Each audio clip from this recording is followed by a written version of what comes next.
త్వరలో జరగనున్న ఎన్నికల్లో రాక్షస పాలనను గద్దెదించి అందరం కలిసి ప్రజా ప్రభుత్వాన్ని తీసుకురావాలని మాజీ మంత్రి సోమిరెడ్డి చంద్రమోహన్ రెడ్డి కోడలు సోమిరెడ్డి శృతిరెడ్డి అన్నారు. నెల్లూరు జిల్లా పొదలకూరు పట్టణంలోని సాయిబాబా గుడి వీధిలో సోమిరెడ్డి శృతిరెడ్డి టీడీపీ తరపున ఇంటింటి ప్రచారం నిర్వహించారు. ఈ సందర్భంగా ఆమె మాట్లాడుతూ మహిళా సాధికారత లక్ష్యంగా తెలుగుదేశం పార్టీ పనిచేస్తుందన్నారు. చంద్రబాబు ప్రభుత్వంలో తక్కువ వడ్డీకే మహిళలకు రుణాలు అందించాలని, కానీ వైసీపీ ప్రభుత్వంలో జగన్మోహన్ రెడ్డి సొంత అమ్మ చెల్లెళ్లని రోడ్డుపైకి తీసుకొచ్చారని, అలాంటి ముఖ్యమంత్రి రాష్ట్రంలో మహిళలను ఏ విధంగా కాపాడతారని ఎద్దేవా చేశారు. టీడీపీ ప్రభుత్వం అధికారంలోకి రాగానే సూపర్ 6 కార్యక్రమాలు ప్రతిష్టాత్మకంగా అమలు చేయడం జరుగుతుందని హామీ ఇచ్చారు. ఈ కార్యక్రమంలో టీడీపీ పట్టణ నాయకుడు బొద్దులూరి మల్లికార్జున నాయుడు, జమీర్, కోవూరు వెంకటేశ్వర్లు నాయుడు, శరత్ నాయుడు, ప్రసాద్, బ్రహ్మయ్య, కార్యకర్తలు, యూత్, అభిమానులు పాల్గొన్నారు.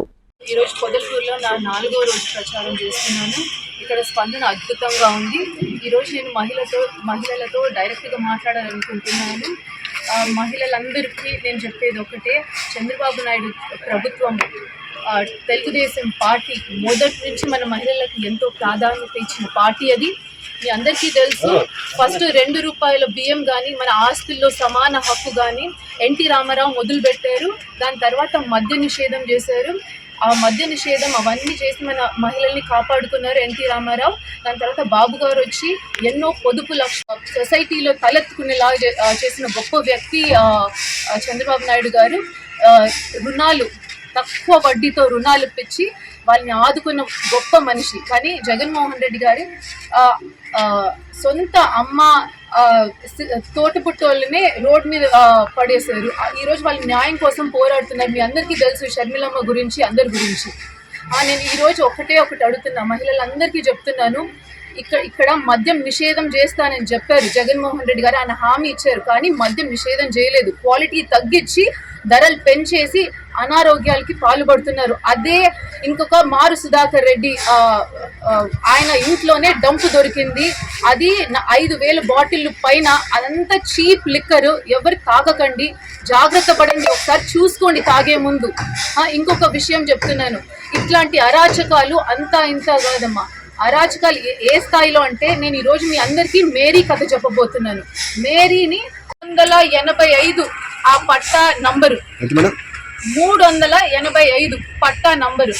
కానీ ఆ పట్టా అంబాపు అంకమ్మ, ఆమె పట్టా నంబరు 5074. ఆ ఇద్దరు పట్టాలు ఆమె రాకుండా అంబాపు అంకమ్మ పేరు మీద ఆ పట్టా ఇచ్చేసారు. ఇప్పుడు మేరీకి పట్టా లేదు. ఎందుకంటే మేరీ టీడీపీ అనుచరులు కాబట్టి. ఎందుకు ఇంత హింసిస్తున్నారు? బాకాటి శ్రీనివాసులు రెడ్డి గారు ఒకటే చెప్తున్నా, పేదల దగ్గర పోతే ఒప్పుకునే ప్రసక్తే లేదు. మేము అసలుకు వదిలిపెట్టాం. ఎందుకంటే ఈరోజు ఆమె కంట్లో నీళ్లు పెట్టుకుంది. అందరికీ మహిళలకు ఒకటే చెప్తున్నా, ఇట్లా మేరీ లాంటి పరిస్థితి మీకు రాకూడదంటే మీరందరూ కూడా తిరుగుబడండి. నేను ఒక మహిళనే. నేను ఈరోజు వచ్చి మీ అందరి కోసం పోరాడుతున్నాను. మీ అందరి కోసం పోరాడుతున్నప్పుడు మీరు కూడా నాకు సపోర్ట్ ఇవ్వండి. మీ హక్కుల కోసం మీరు పోరాడండి. మీ హక్కు ఇప్పుడు ఏదంటే మీ ఓటు చాలా చాలా విలువైంది. అందుకే ప్రతి ఒక్కరు వచ్చి ఓటు కోసం అడుగుతున్నారు.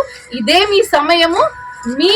మీ బలం మీరు చూపించుకునే సమయం ఇదే. మహిళలందరికీ చెప్తున్నాను, ధైర్యంగా మిమ్మల్ని హింసించకుండా మీకు పనులు చేసిన వాళ్ళకు. మామయ్య గారు పొదలకూరులో ఏం చేశారు? ఆయన సొంత డబ్బు పెట్టుకొని, అది కష్టాల్లో ఉన్నప్పుడు. అమ్మ, అందరికీ డబ్బులు ఉన్నప్పుడు చేసేది వేరు, కష్టాల్లో ఉన్నప్పుడు ఒక మనిషి చేసేది వేరు. అర్థం చేసుకోండి. 5,000 కోట్లు సంపాదించారు కాకాని గోవర్ధన్ రెడ్డి గారు. ఈరోజు ఏం చేశారు? మైనింగ్లు, అక్రమంగా మైనింగ్లు, కొండలది రవిగిరి పట్నం కొండ మింగేసిన అనుకొండ ఆయన. అన్నీ దేవుడు కొండలు కూడా వదిలిపెట్టలేదు.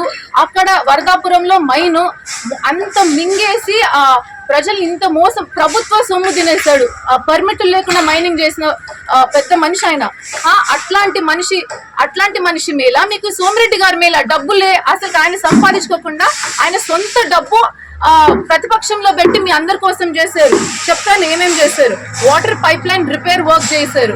అది కండలేరు డ్యామ్ నుంచి మన పొదలకూరుకు వచ్చే వాటర్ పైప్ లైన్ డ్యామేజ్ ఉంది.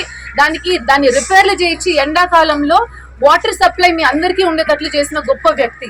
ఇంకొకటి సొంత డబ్బులు పెట్టి కొన్ని ఏరియాస్కి నీళ్లు రాకపోతే దాని తర్వాత వాటర్ ట్యాంకర్స్ పెట్టించి ఎండాకాలంలో అంతా మీకు ఏ సమస్య రాకుండా చేసాము. ఇంకొకటి మజ్జిగ చలివేంద్రాలు పెట్టించాము. అదే సమయంలో అగ్రికల్చర్ కాలేజెస్ కి బెంచ్లు పంపించాము, టాయిలెట్స్ కట్టించాము. ఇంటర్మీడియట్ కాలేజెస్ కి బెంచ్లు కొనిచ్చి పంపించాము. దాని తర్వాత గర్భవతులకు మళ్ళీ బాలింతలకు పోషక ఆహారాలు ఇచ్చాము, 6 నెలలకు ఇచ్చాము. ఇవన్నీ డబ్బు లేనప్పుడు మరి ప్రభుత్వం వైపు నుంచి ఎన్టీఆర్ సుజలా పథకం కింద 2 రూపాయలు నీళ్ళు వచ్చేటట్లు ప్రతి ఒక్కరిని ఆదుకున్నాం. ఇవన్నీ నేను ప్రజలకు ఒకటే చెప్తున్నా, గుర్తుపెట్టుకోండి. మీకు చేసిన వాళ్ళకు మీరు రైట్ రాయల్ గా ఓట్ వేయండి, మీకు చేయని వాళ్ళకు బుద్ధి చెప్పండి. ఎందుకంటే ఆ హక్కు మీ చేతుల్లోనే ఉంది కాబట్టి ఇది సమయం, వాళ్ళకి చూపించే సమయం. ఈ రోజు జగన్మోహన్ రెడ్డి గారిది ఒకటే చెప్తున్నా, ఇది మహిళలు కూడా గమనించుకోవాలి. ఈ యువత విషయం, యువత మీ పిల్లలమ్మ, మీ పిల్లలందరికీ జగన్మోహన్ రెడ్డి గారు ఏం హామీ ఇచ్చారు? 2 లక్షల ఉద్యోగాలు ఇస్తానని చెప్పారు. ప్రభుత్వం ఉద్యోగాలే 58,000 ఉద్యోగాలుంటే ఆయన ఇచ్చింది 6,100 ఉద్యోగాలు మాత్రమే. అవి సగం వాలంటీర్ ఉద్యోగాలు ఇచ్చారు. కానీ ఎంతమంది డిప్లొమాలు చేశారు, ఎంతమంది పిహెచ్డీలు చేశారు, గ్రాడ్యుయేట్స్ ఉన్నారు. వాళ్ళందరూ ఈ రోజు ఇంట్లో కూర్చొని అసలుకు బాధలు పడుకుంటా నరకం ఫేస్ చేస్తున్నారు. వాళ్ళందరిట్లో కూడా 1,792 మంది సూసైడ్లు చేసుకున్నారు ఈ 5 ఏళ్లలో. ఇది ఏం న్యాయం అంటున్నా? మహిళలు మనందరు రాండి నా ఎంట ఫైట్ చేద్దాము. ఎందుకంటే మన పిల్లలకి న్యాయం జరగాలి. ఈరోజు వాళ్ళు చేయలేకపోతే చెప్పేసేయాలి, కానీ ఇట్లా హామీలు ఇచ్చి మోసం చేయకూడదు. దాన్ని నమ్మక ద్రోహం అంటారు. తప్పకుండా ఈసారి మీరందరూ సరైన డిసిషన్ తీసుకొని సరైన వాళ్ళకు ఓటేస్తారని కోరుకుంటున్నాను. తప్పకుండా మామయ్య గారికి ఓటేసి ఆయన్ని గెలిపిస్తారని కోరుకుంటున్నాను.